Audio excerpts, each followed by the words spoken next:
continue where I left off at.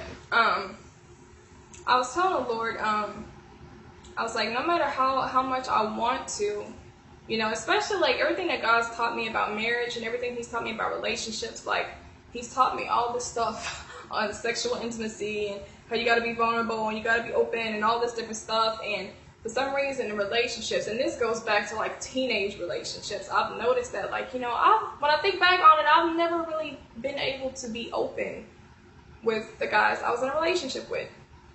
And I'm like, that's not even me. Like, my personality is already just like, I tell everything. So why, when it comes to a relationship where it's actually necessary, I cannot do that with those particular men.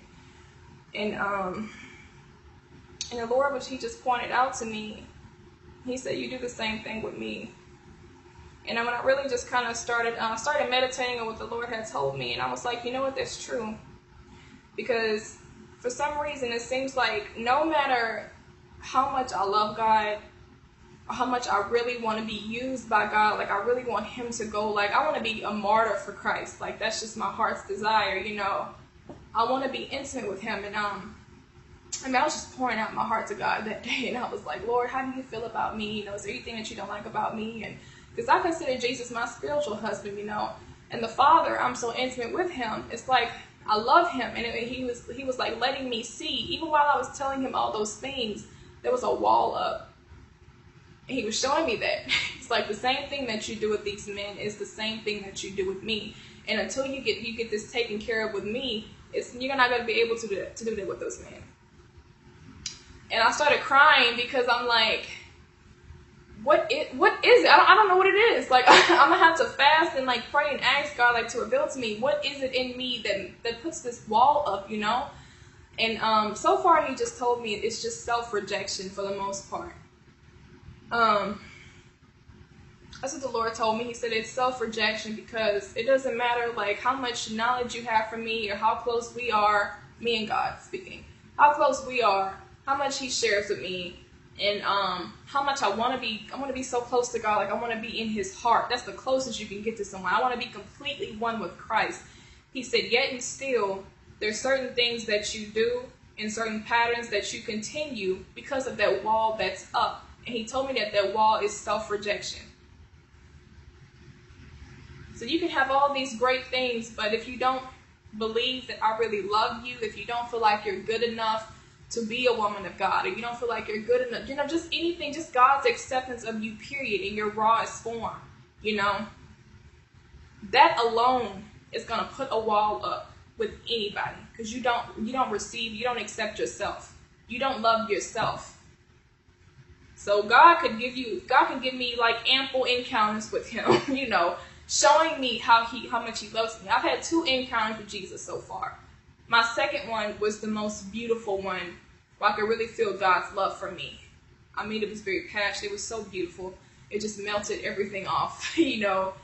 And I guess the Lord was just telling me it does no good for me to keep showing you this and telling you clearly I love you if you don't even want to receive it as truth, and if you don't want to love yourself because I love you. So because you don't love yourself, you put a wall up with me as your Father. And it causes you to not trust me. You want to trust God, but it's just like deep down, you just really can't trust God. Because trusting God means that He cares enough about you to care for you and to do for you and to love you. And because you don't believe He loves you, and you don't believe anybody loves you, and you don't love yourself, it's going to cause you to not trust God. You're never going to have any peace as a Christian because of self-rejection. It has nothing to do with what God did to you and what God didn't do, or God's love for you. God didn't do nothing wrong. God is here with open arms. Like, I love you. I don't care what you look like. I don't care how you are right now. I love you, period. So He revealed that wall that's in me, you're like that in your relationships with people, in your relationship with me, because of your own self-rejection. I mean, I'm sure it's more than that. It's pretty deep. But that just goes to show, like, people, we have so many behavioral issues, and it responds to so many different things in the most weirdest ways, and we don't even know why. Like, we have these things deeply rooted in us. We don't even understand why we are the way we are until you actually go to the Father, and He has to reveal it to you. And while the Lord was telling me all of this, I'm like, you know what? That's true. That is so true. Because I want to be everything I can possibly be for God. I want to submit. It's like I want to do these things, but something is stopping me.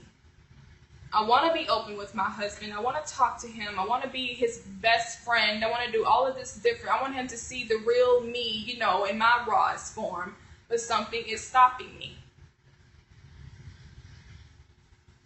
And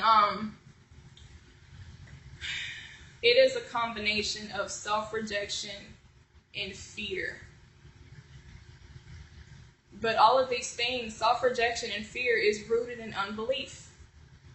Because it all starts with your relationship with God first. If you believe that God loves you, and if you truly receive and accept God's love for you daily, not just one time, but daily, then you're also accepting that you're good enough. You're good enough to love. You're good enough to submit to. And I tell people this all the time, because I've seen people like, oh my God, Brandy, you're so awesome. You encourage me, you inspire me, you this and that, and you're so beautiful, and blah, blah, blah. And I'm just like, I don't see what y'all are talking about. I mean, I see it, but then I don't. Because I've never just felt like I was good enough to just be loved and adored like that, even looked at in that type of way. Like, I have to have this girl, like she's just, I just shut down. I'm like, I don't believe it. And I think that's rooted in fear for me, because I don't trust people. But that goes back to not trusting God, because if you don't trust God and you don't receive God's love for you, you're not going to do that with other people. If you can't even do it with your own creator, what makes you think you're going to be able to do it with humans, like, who are flawed individuals, who actually may really love you and actually may really feel that way, but because you don't believe they love you, it doesn't matter how they feel. You can tell them you love them 100 times, and it still just goes in one ear, not the other. So,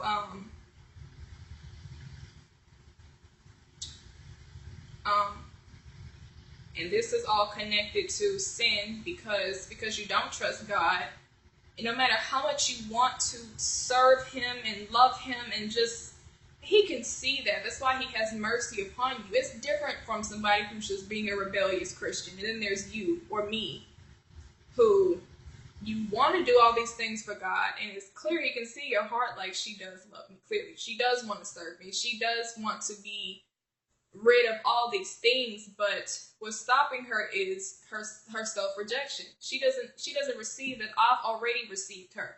I've already adopted her and loved her and accepted her. If she really believed those things, that wall would just come right down, and all these patterns that she keeps continuing would stop. And that's true. There's just some things, I'm way off topic, but there's some things I just keep going back to. And if I were to really look deep down inside, I would say yes, it is because of a lack of acceptance of myself and a lack of just trusting God. Because if you don't trust God, that He's somebody that actually does love and care about you, it's going to cause you to rebel against Him either way. Even if you don't want to rebel against Him, that's going to be the end result of that. Instead of running to God, you run away from God because you don't believe that He really loves you. You don't trust Him. So it's like unintentional disobedience. Like, you don't mean to sin, but,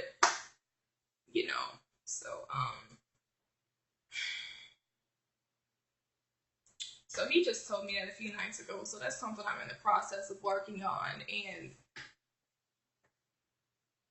it's amazing how you can be this close to God and still, somewhere, you still got a wall up with Him. Like, man, Jesus, pray for me. I don't even know where I really don't know where that stems from. Why do I feel like that? Where does that come from? Not feeling good enough. I don't think I was like that when I was younger. the Lord gonna have to reveal some deep, deep stuff to me. It's clearly some things in me that I can't remember, or I don't know how this got planted or why I'm even like this.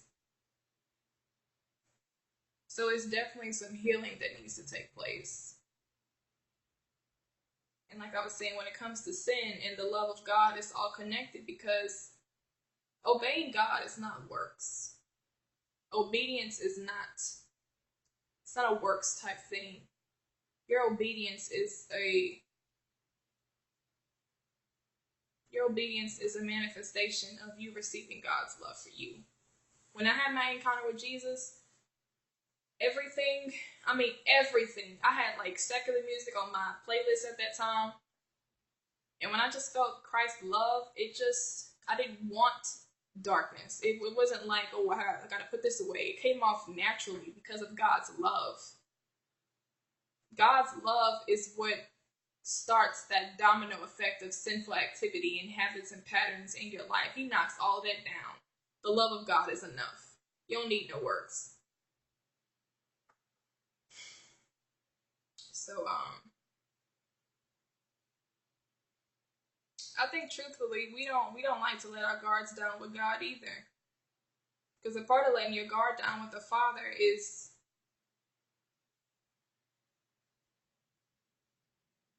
before you receive God's love for you and his acceptance for you, you would have to humble yourself. And I think that's what we don't like.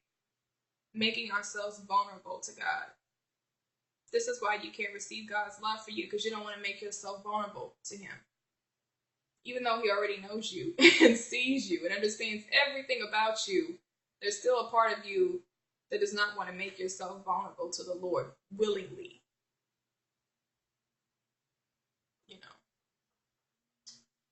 I pray that the Lord just breaks that down within every single one of us, because that's a very complex, confusing thing. In your life, is your relationships, your marriage, your career, nothing. Everything is going to continue to be chopped up and dysfunctional until you have a proper relationship with God. Because he's the source where all things just flow beautifully and prosperously, everything else. He is the source that waters your career. He's the source that waters your marriage and your relationships and your friendships. So if that relationship with him is not taken care of, and if it's not a bad thing, it's not saying like, oh, you're not obedient to God, so your relationship's screwed up. No. Somewhere you're not allowing him in completely because of something you're doing. You know, why not love yourself? God loves you. Work on believing that. I'm preaching to myself. But anyway. Where am I?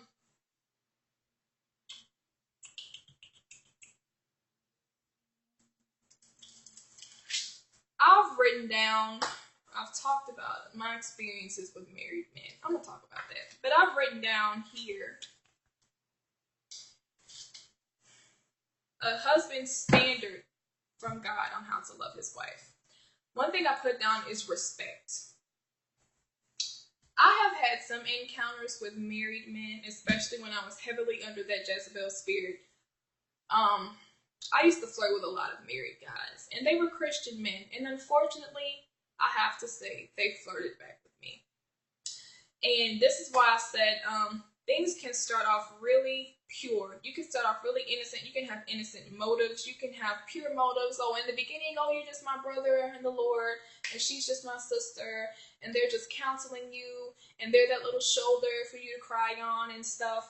And somewhere down the line, that just gets perverted and defiled. And it could be the enemy. You know, the enemy could just sweep in, but at the same time, I think it's because people don't set certain boundaries in place. I want to make this perfectly clear. I feel like my personal beliefs when it comes to marriage, I feel like once you enter into a marriage covenant with somebody, you don't need no friends that are of the opposite sex. And I say that because I think it's inappropriate. If the Lord has given me to you as a wife, then that means he saw me good enough, or I'm adequate enough. I am able to fulfill every part of your life. Anything that you may need in your life. Your friend, a best friend, a mother, I could be a mother to you as well, a sister, all those things. That's for me to fulfill. That's my role. I personally feel like you don't need no other friends. I'm gonna be your new best friend. And I feel like that's a boundary. I'm not saying you can't have other friends. I would strongly advise. I think people who are married, I think married couples should have other friends that are married couples. So y'all can have that, that just so there won't be any friction. And sometimes you really got to even be careful with that, because even still, you still got females that's just raunchy. They be married, y'all be all friends together. Y'all may go out and have little double dates and stuff, or y'all may have Bible study together as married couples, and they still got some things within those people that are just impure, and they'll still try to come at your husband. They'll still try to come at your wife, and y'all are both married. So respect, I think, is a big thing when it comes to a husband showing love to his wife. I've had situations where Christian men would literally tell me their wife clearly does not approve of them speaking with me, and they still did it. They would still call me, they would still text me, they would still do these things, and back then I entertained it, but now, where I'm at now spiritually, I see the disrespect in that, because I put myself in her shoes now. What it means to have a true godly love towards your spouse is you're considerate of my feelings. I don't care if your wife is the most insecure woman in the world. I don't care if she had a problem with you going to Taco Bell because of that one cute waitress who you never talked to in your life, and you love Taco Bell. You keep going to Taco, you still go there anyway because, oh, my wife tripping. She's insecure. This stuff is not true, it don't matter. It really, that's not a godly love. Once again, a true godly love towards your wife is self-sacrifice. You got to put yourself aside. This is what marriage is all about. It's about service, servicing one another, putting yourselves aside to cater to that other person. So that way y'all both get, your needs met. If your wife is uncomfortable with you going somewhere or talking to this person in particular, I don't care if she was wrong 100%. Because you love her, you should respect her wishes, and you should respect her feelings. Because you know that there's a possibility that you could potentially hurt your wife just because you're doing this thing. It may seem small, it may be a small thing, but it's not small to her. Same thing with God. There's some things God tells us to stop doing that we think, oh God, that's just hair weave, Lord, it's not that serious. Oh God, it's just makeup, it's not that serious. It's really big to him. So just the fact that it's big to me alone and I don't want you doing it, that should be enough. The fact that it's not enough for you to stop doing shows me you don't really love me. That's not love. When you're just casting me off like that, like, oh, she feel this way and it ain't what it is. That's pride. That's you putting yourself before me, which is what God told you not to do. So, okay, so let's flip it. Let's say your wife is insecure. Let's say she is wrong about this particular friendship, this particular relationship with this person, or this particular place, and you don't even have them type of feelings towards that female. It ain't nothing that she thinking. It does not matter. If you know that your wife is an insecure woman, clearly there are some things that she's experienced, where she can't trust anybody. So why would you want to add on to that by disrespecting her wishes and disrespecting her feelings by continuing to do that thing? If you know I'm insecure, make me secure by respecting my wishes. Show me that you love me by honoring what I don't want you to do, honoring my feelings. I think that's something that husbands need to examine themselves with, because you may have it in your head like, well, I can do this and that because that's my wife and she feel this, and but really ask yourself, examine what you're saying, and examine how you're going about doing that certain thing, and ask yourself, is that really godly love? If he's telling you to love your wife as Christ loves the church, Christ is very considerate of our feelings. Christ is very gracious. He's not ever going to do anything to intentionally hurt his bride. So the fact that you have this knowledge, you know that I don't like it. You know I don't approve of it. You know it's going to hurt me, but you're still doing it. You don't love me. That's not love. Same thing with God. We repent for something. Repent means to change your mind. It means to go about a certain course. Your mind has been renewed, so you don't keep doing the same thing over and over again. You're not sorry. You don't love God if you keep going back to the same sin. That's not love. And I've seen that, and I'm just like, I didn't really judge them. I didn't judge those men. They're my brothers, you know. They're really decent men of God. It's not that. It's just I just kind of watched it and I observed, and I'm like, that's not godly love. That is not love at all. That's actually very selfish. And I think this is something that couples need to actually discuss and talk about before y'all get married, because people need to understand that when you come into a covenant with somebody, that's it. Like, this is your covenant spouse. Like, y'all serve each other. The Lord even goes as far as to saying your body don't even belong to yourself anymore. Your body is that other person's body. So y'all are one. Like, y'all are one for real. This is the person that God has put you in a covenant with, to where if everybody was to leave you today, they would still be here. At the end of the day, this is your backbone right here. This husband is your backbone. This wife is your backbone. You may have had friendships prior to becoming married, but once you get married, there's different roles in play now. Your wife comes first in everything.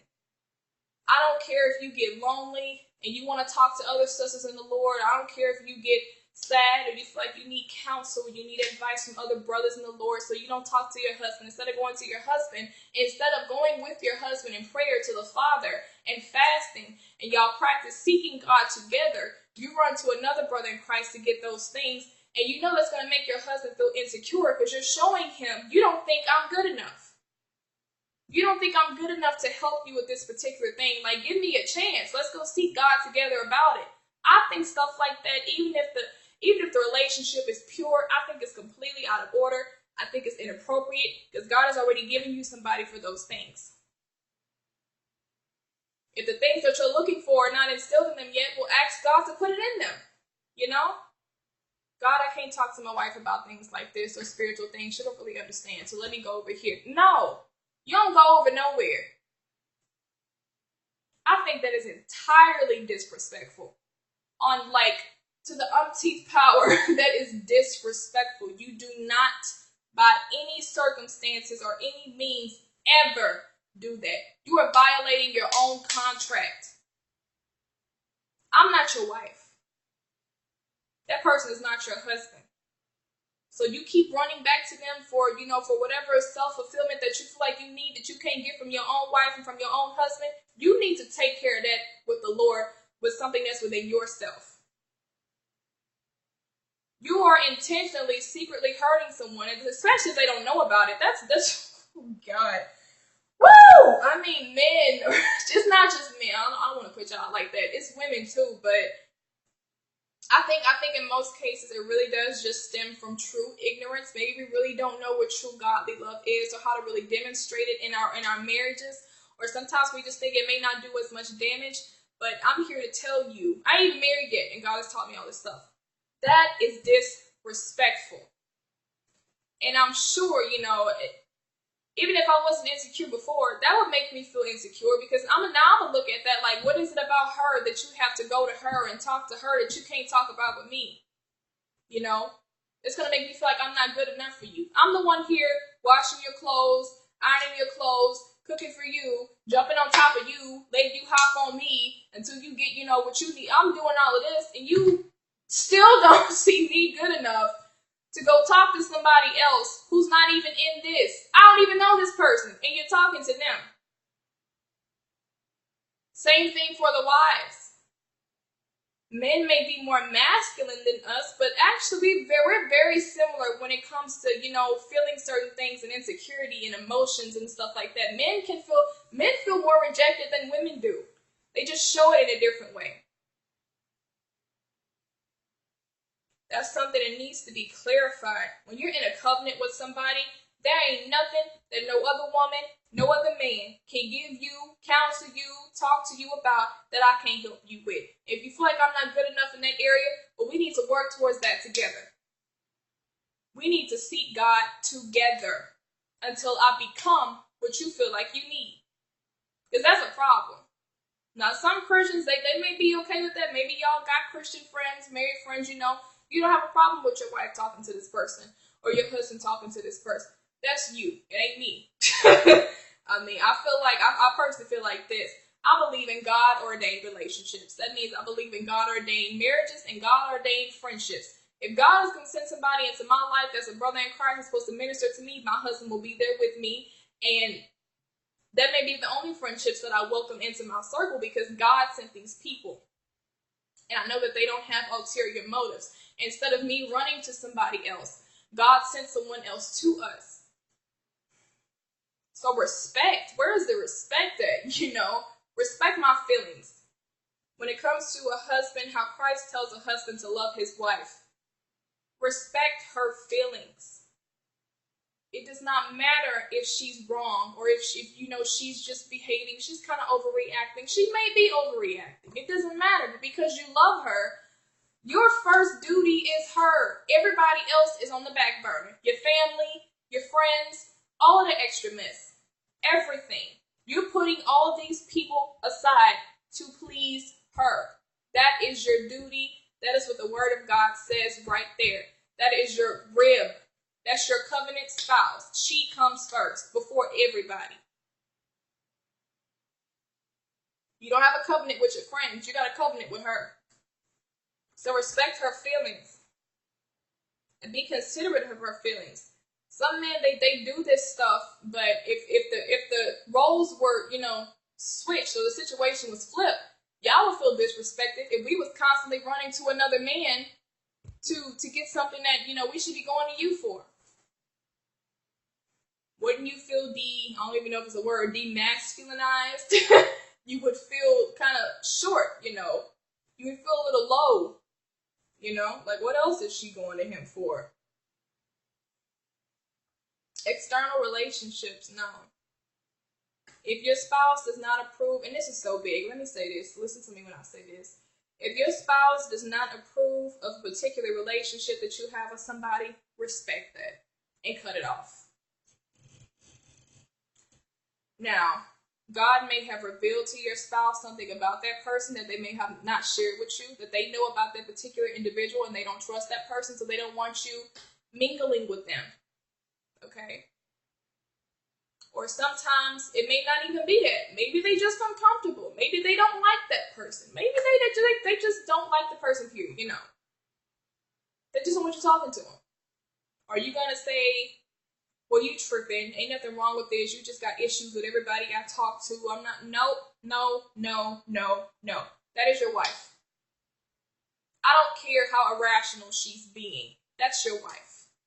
She comes first. So the fact that she feels that way, maybe she just wants you all to herself. I mean, you don't need these people. I mean, I feel like that. I feel like God is so sovereign over marriages. I really feel like God is, we discredit God to do, or not, we think that God isn't able to repair and do certain things in a marriage. So we always go outside the marriage to seek what we feel like we're not getting there. I personally feel like you don't need external relationships. I mean, I'm not saying it's bad. I'm not saying it's bad to have. I'm not saying you can't have friends, period. But I've just witnessed when it comes to married people, it's like they put those friendships before their marriage. And that causes problems. I mean, you may love your friend and you love me, but the difference is you have a covenant relationship with me. So if I feel in some type of way, I'm going to expect you, because you love me, to respect how I feel about that particular friendship and cut it off. I just cut off, I actually feel very passionate about that, because I was actually on the other end where I was the friend to the married person. So I can just tell you straight up, these niggas don't care. They're really disrespectful to their wives. I mean, I was very much aware that they were clearly uncomfortable, or they had to sneak and hide or like go. That, you know what? I'm going to say that. If you feel like you have to hide from your spouse just to talk to somebody, something is wrong. You have ulterior motive somewhere. You should not have to hide from your spouse to go talk to somebody else. That's shady. I see why they don't trust you. But why would you do something like that?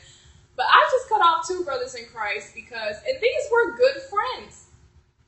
These are very well-rounded men of God, sweet guys, caring guys, brothers in Christ. One of them I would consider a very close friend. Now, the reason I just cut them them off is, personally, I feel like if you have a word of marriage to somebody like I do, I consider myself already married. It just ain't been deposited and manifest in the natural yet.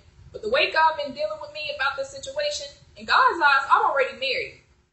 So, yeah, I may be cool with this person and that person, but these two men in particular, they both had crushes on me.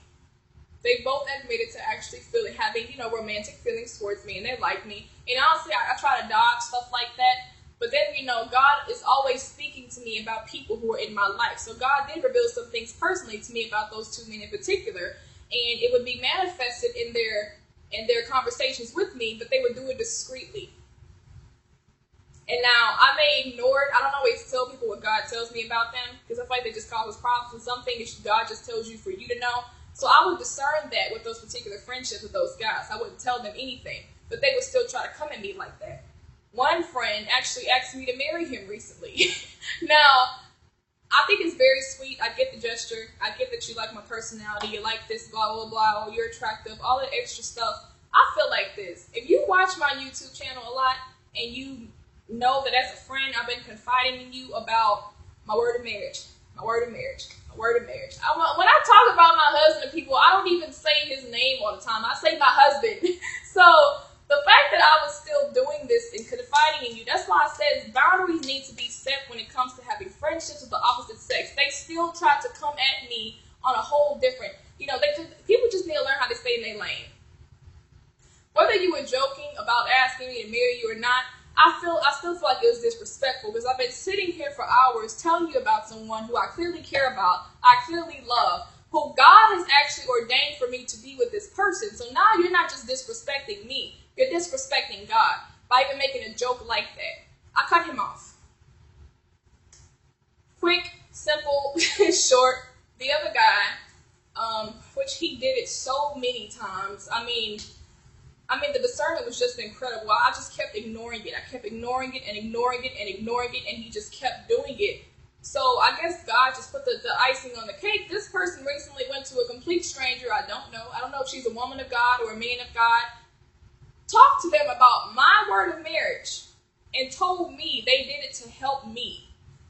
And this person had God revealed to them something about Brandy and Brandy's husband.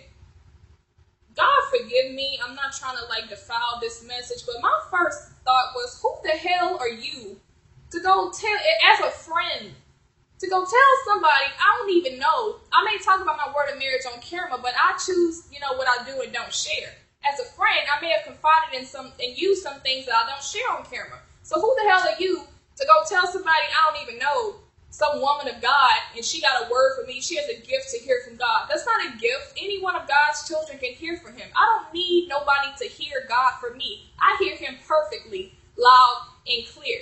So I feel like you disrespected my word of marriage by going to somebody else and telling this person who I don't even know about my situation. I don't need your help. I did not ask you to do that. So the fact that you did do that, you showed your disrespect towards me and what God has for me, and you don't care about my feelings at all. That shows me you had ulterior motives for what you did. I cut him off. And both of them, some things like that is really just a done deal for me. And I was talking to Sister Kim about it. Hey, Kim. I was talking to Kim about it on the phone, and Kim was like, you know what, I think God did that on purpose, because those relationships already need to be cut off before you even get married. Because when I do marry my husband, clearly I can't be friends with all this brother so-and-so, brother so-and-so, brother so-and-so. Because the way I chop it up with my brothers in Christ, we be on the phone a lot. We talk a lot. So it will kind of look a certain way if I'm home with my husband, or we in the same vicinity together, and I'm always on the phone with these other dudes who are Christians. Gonna look some type of way, why she can't talk to me like that, So she was just saying, God probably did that so they can just be gone beforehand, before y'all reunite. And I was like, I agree with that. But, just the fact that I'm not even married yet, God is actually teaching me that, when it comes to respecting your marriage covenant and respecting your spouse while y'all are far away from each other. It does not matter. That means nothing, God still has it set in order. So you need to respect it either way. Respect your word of marriage. Don't try no funny stuff. Don't try to find no temporary friendship or a temporary dude or a little fling until God brings you and your covenant or God ordained spouse back together because you're bored and you lonely. Like, I tried that and God was just like, no. He set up roadblocks.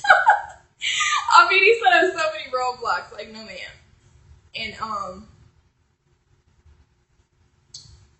also, I feel like personally, and this is why I'm doing this video for y'all when it comes to respecting your spouse, when it comes to external relationships, I feel like I made those men feel comfortable, those brothers in Christ feel comfortable enough to do that because I'm very open with everybody. Like, I'm a real person. So if you're my friend, I'm confiding in you, most likely.